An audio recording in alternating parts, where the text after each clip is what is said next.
If he dreamed with love for down-to-earth steps to be taken, then he would enamored or fond of reality. But we can see that he is more enamored of theory than reality. So we can eliminate choice A, and as he prioritizes theory than reality, so he likes to use theory in lieu of actuality of the fact, that is reality or pragmatic aspects.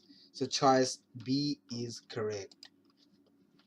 As he is unable to reach conclusions and boring beyond all words, so he may find some paucity or deficiency of reality in his own comparison with theory, which makes him unable to conclude. That is, he has to encounter the paucity of reality in his functions to conclude any issue. So choice C is also a correct answer. So the correct answers are choice B and choice C.